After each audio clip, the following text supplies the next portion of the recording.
গভীর রাত, নিস্তব্ধ নির্জন জনপদে বসে গভীর নলকূপের পাহারায় ছিলেন হারুনুর রশিদ। হঠাৎ একদল দুর্বৃত্ত সংঘবদ্ধভাবে হামলে পড়ে তার উপর। পাহারাদার রশিদকে বেঁধে রেখে একের পর এক ভেঙে ফেলা হয় ৩টি বৈদ্যুতিক ট্রান্সফরমার। লুট করে নিয়ে যায় ট্রান্সফরমারের ভেতরের মূল্যবান তামার কয়েল। ১২ জানুয়ারি গভীর রাতে এমনই দুঃসাহসিক চুরির ঘটনা ঘটেছে দুপচাঁচিয়ার কোলগ্রাম এলাকায়। স্থানীয় সূত্র জানায়, পরিকল্পিতভাবে চোরেরা প্রথমে পাহারাদার শহীদুল ইসলামকে বেঁধে ফেলে। কিউব হোল্ডিংসের গল্পে সেই রেখাটি আঁকা হয়েছিল আজ থেকে ১ যুগ আগে। নকশাই আমাদের ভাষা। Cube holdings limited.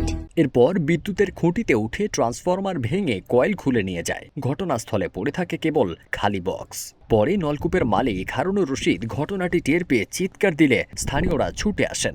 এমন ঘটনায় এলাকায় চাঞ্চল্যের সৃষ্টি হয়। এ ঘটনায় দুপচাঁচিয়া থানায় অভিযোগ দায়ের করা হয়েছে। স্থানীয়দের দাবি, দ্রুত চোর চক্র শনাক্ত করে তাদের আইনের আওতায় আনতে হবে এবং ট্রান্সফরমার ও বিদ্যুৎ স্থাপনায় স্থায়ী নিরাপত্তা ব্যবস্থা জোরদার করতে হবে। সকালে আমরা আসে দিবে ট্যারেস একটাও নেই, সম্পূর্ণ কোদালে অনেক লোক আমরা ঘুরে গেল, আলো সেজা হলো না। চুরি হচ্ছে আনুমানিক 2টার দিকে।